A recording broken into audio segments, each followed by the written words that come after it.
الحمد لله، صلى الله على سيدنا رسول الله وعلى آله وصحبه ومن والاه.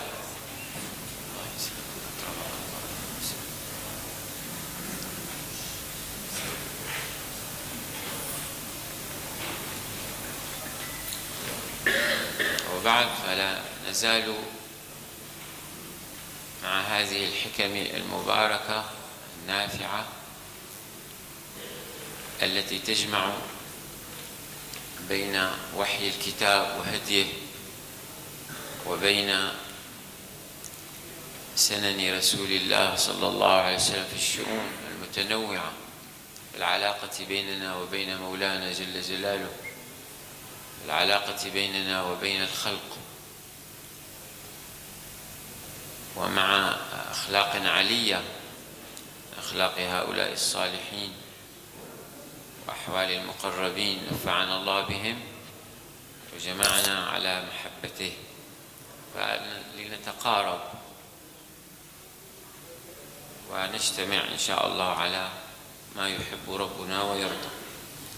يقول ابن عطاء الله السكندري رحمه الله تعالى: من وجد ثمرة عمله عاجلا فهو دليل على وجود القبول آجلا. من وجد ثمرة عمله عاجلا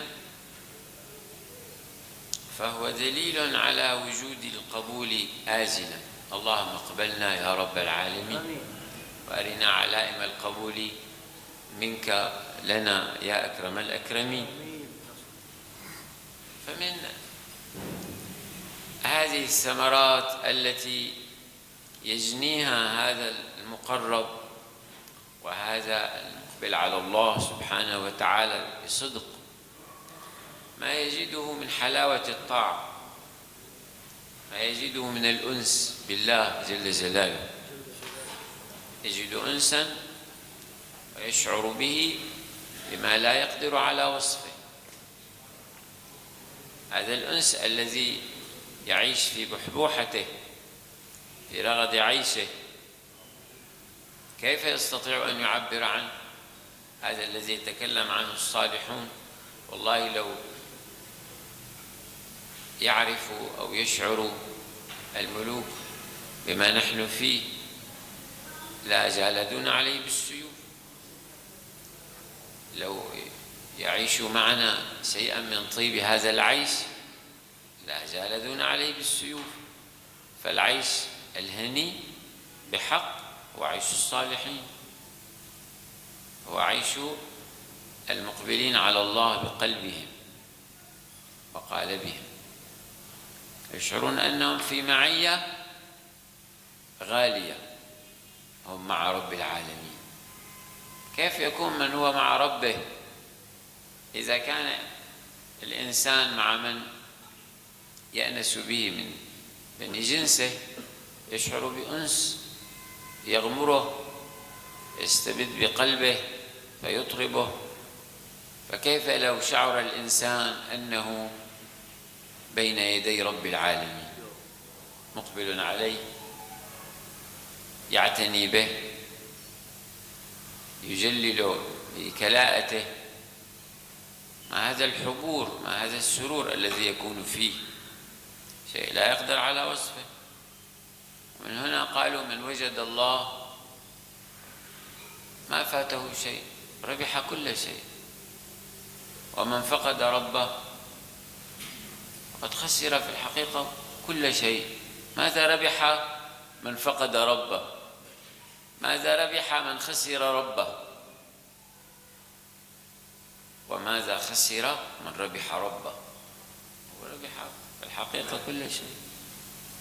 اللهم اجعلنا في هذا المشهد واجعلنا بين يديك بحق يا رب العالمين. وعلى الحقيقة كل العوالم بين يدي الله، لكن إما أن يشعر شعور مشاهدة، شهود بذلك، فيكون في غاية القرب والأنس، وإما أن يزهل عن هذا المشهد.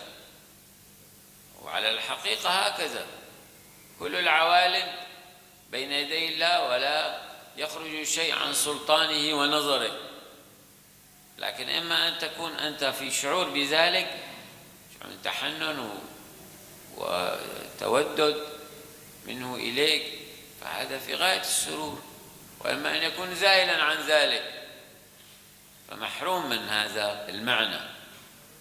فالكافر والمسلم، الطائع والعاصي، الكبير والصغير، الذكر والأنثى، الغني والفقير، السوقة والسادة، الحاكم والمحكوم، كلهم بين يدي الله بإنسهم وجنهم وملائكتهم، أرضهم وسمائهم، لا يخرجون عن سلطان الله.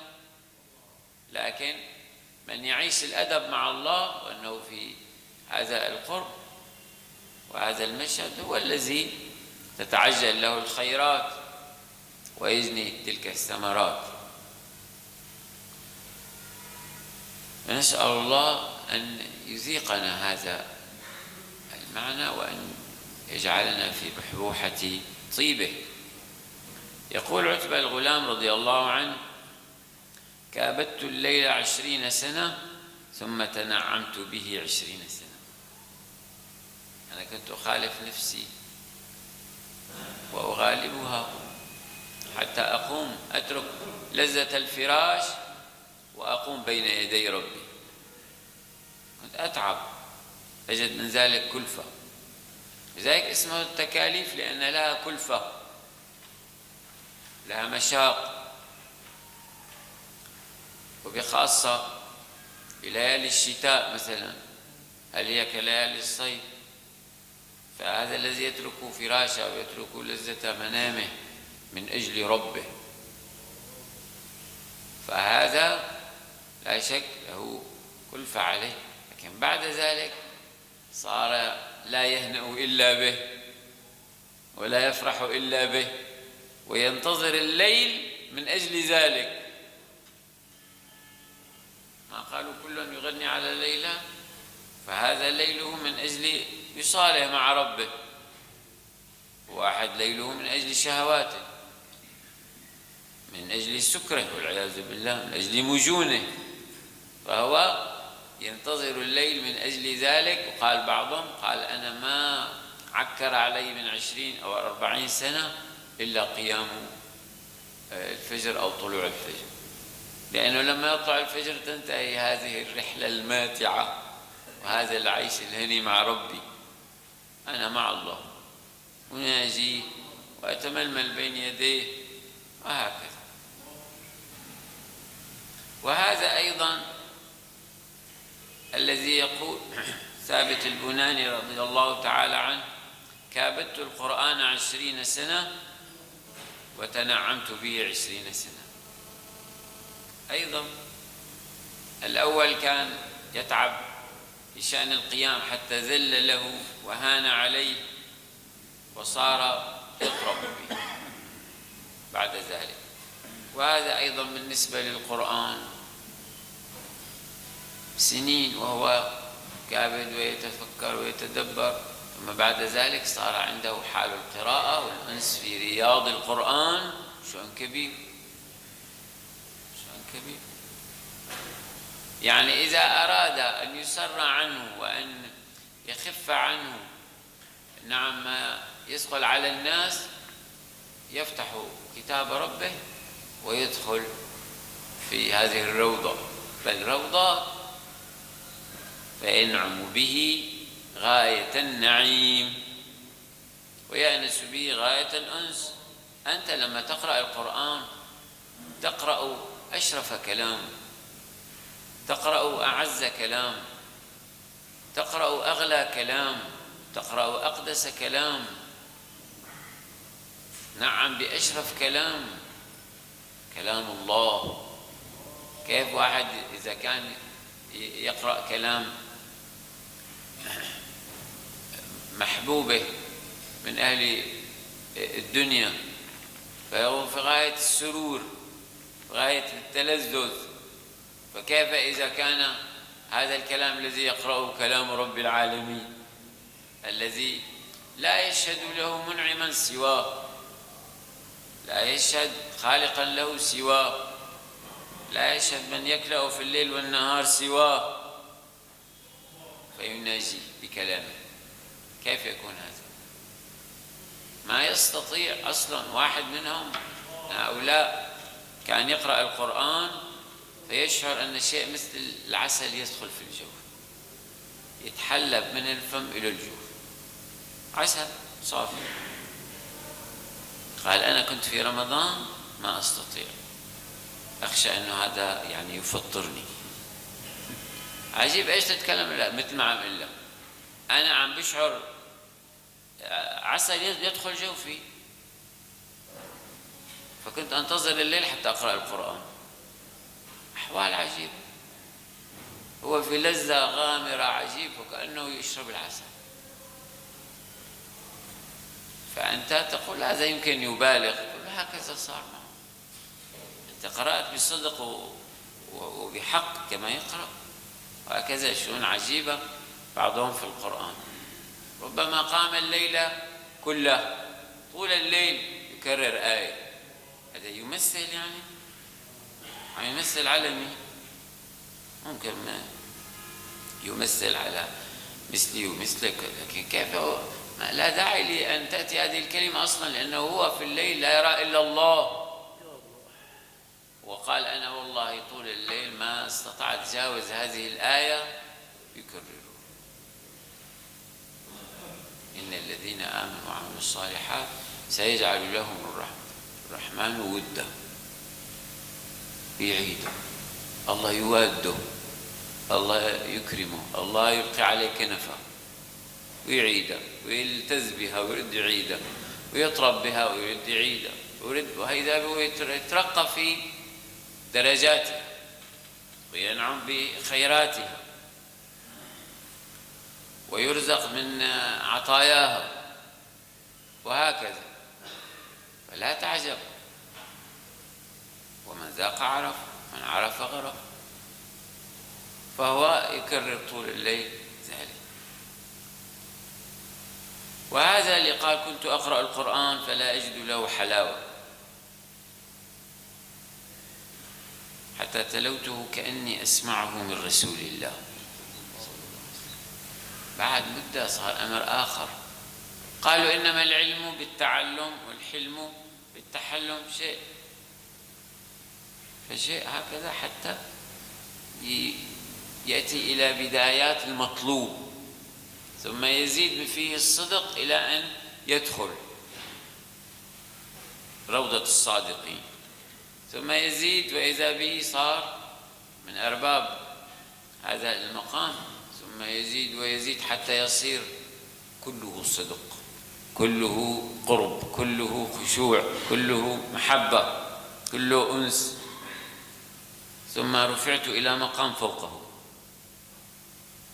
كنت أتلو كأني أسمع من جبريل عليه الصلاة والسلام. وهذا شعور.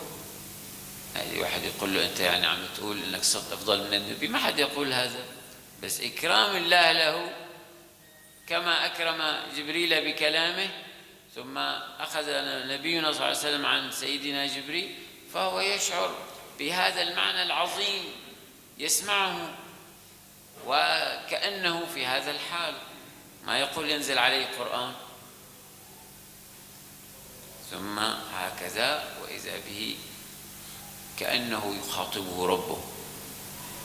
إذا أنت كنت تقول والله أنا كنت في قراءتي للقرآن كأني يعني أسمع كلام هذا الكلام من ربي في غاية الأنس، ما حد ينكر عليه، لأنه في غاية القرب والخشوع عندما يقرأ القرآن هكذا. فعندها وجد له لذة ونعيما لا يقول أصبر عنه. يعني أنا إذا ضاق بي العيش أقبلت على القرآن. أنا أعرف شخصا يقول لي أنا أقرأ القرآن، أقوم كنت أظن يعني باقي للفجر ساعة مثلا، وإذا بي الساعة 1 شبعت. إيش أعمل؟ بتوضأ وصلي، افتح القرآن. هو يقول هذا، قل سبحان الله 5 أجزاء 7 أجزاء 10 أجزاء، كون أنا بدأت به ولا يأتي غروب شمس اليوم الثاني لو انتهى من القرآن. قل أشعر النوم طار من عيني، قل أنا ما عندي نعاس، قال شبعت نوم. سبحان الله. فهذا القرآن له عطايا وله أرزاق عظيمة، وإذا به يمضي ويذهل عما حوله. واحد مشغول بلعبة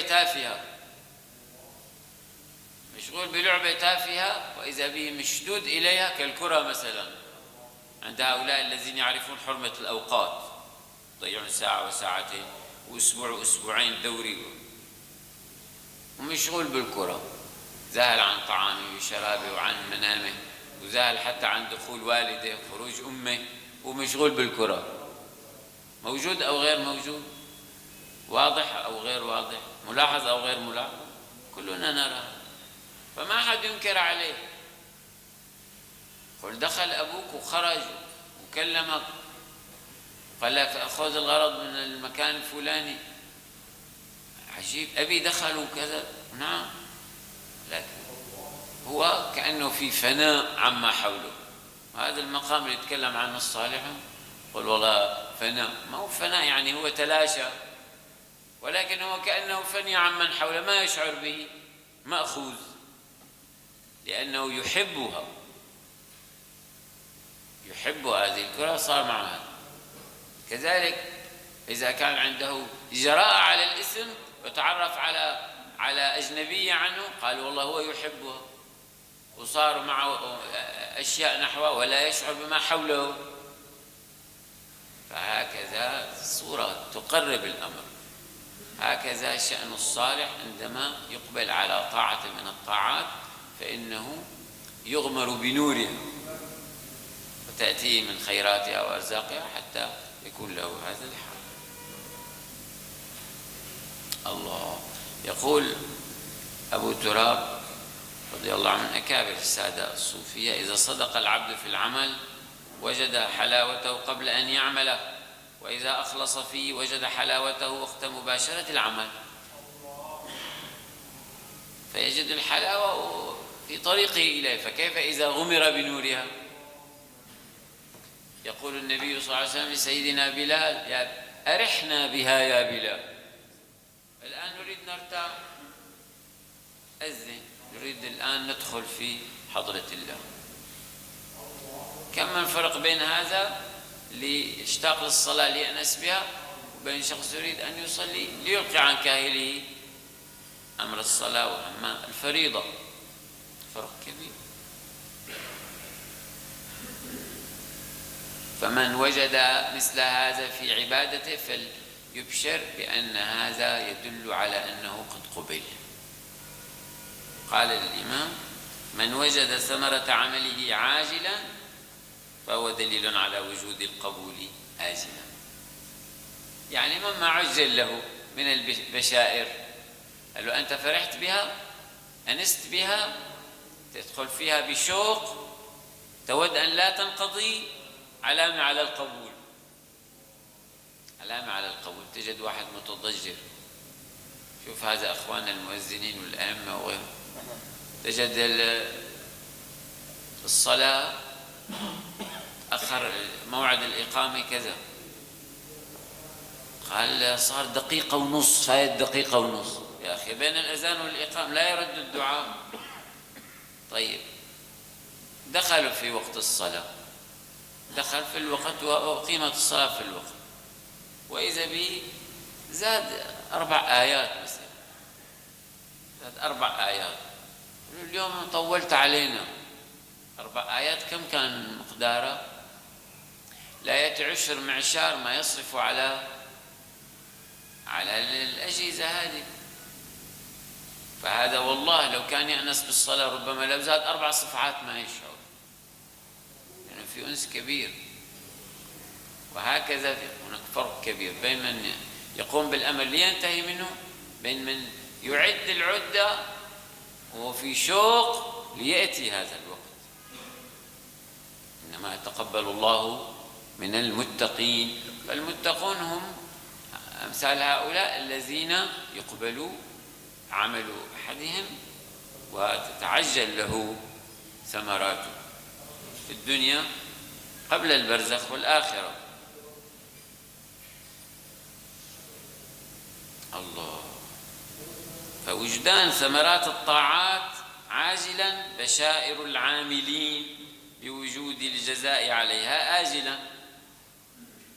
يقول أبو سليمان الداراني رضي الله عنه: كل عمل ليس له ثواب في الدنيا ليس له جزاء في الآخرة.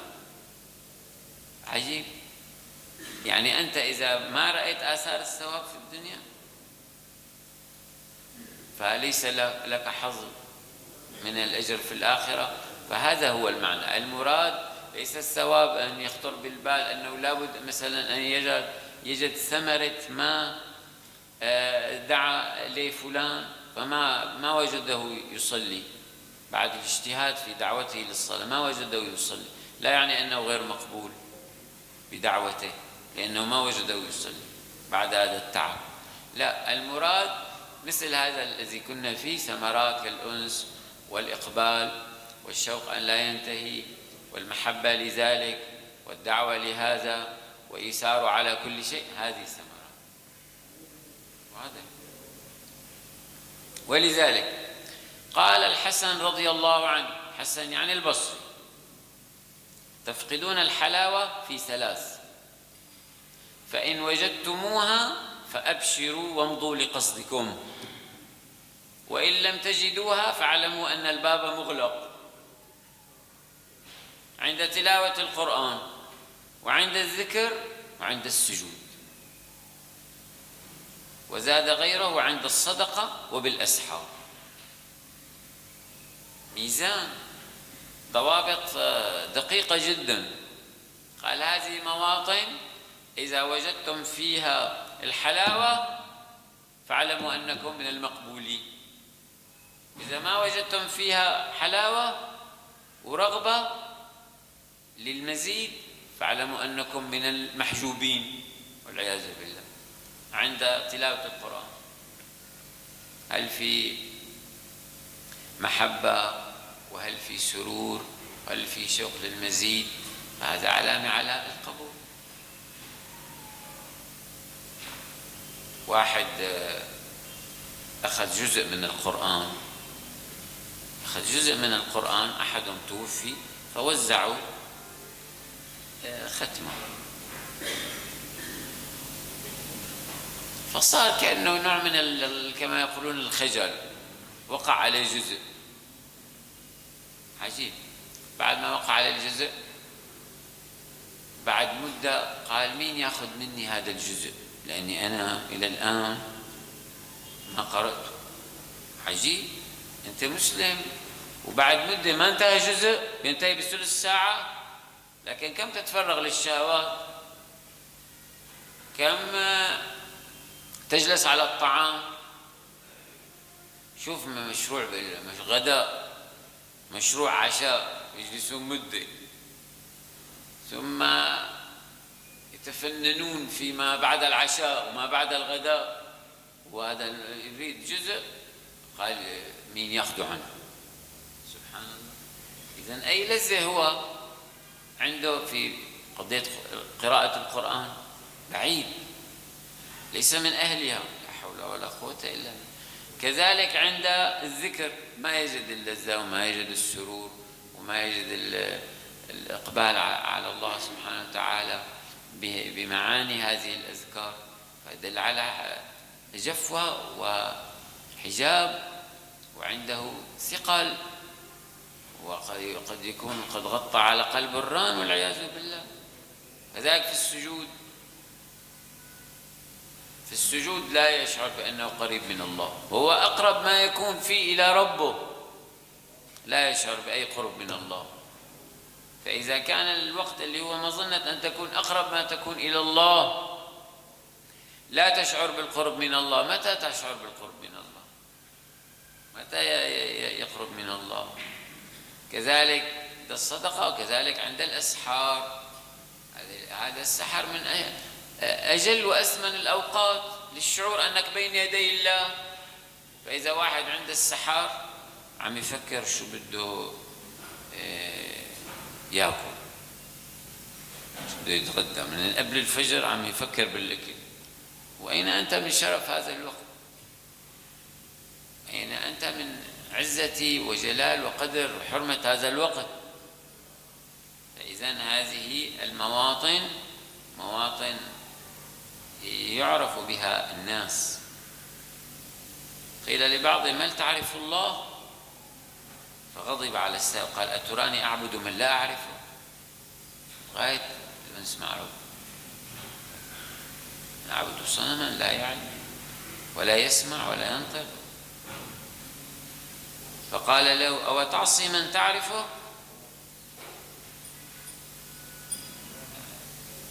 إذا إنسان حقيقة عرف الله لا يجرؤ أن يخالفه. وقيل لبعض: بما تعرف أنك عرفته؟ فقال: لم أقصد مخالفته إلا ورد على قلبي استحياء منه. عرفت أني أعرفه، لأنه كلما هممت أني أخالف بداخلني حياء من ربي.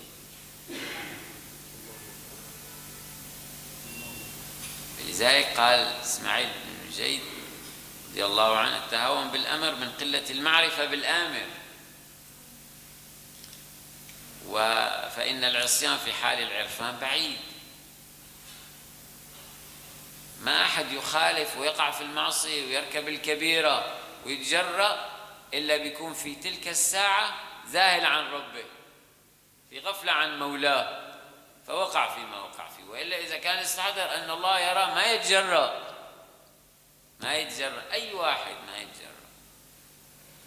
ثم أخيرا يتكلم عن قضية دقيقة أخوان ونختم بها. قال: انتبه،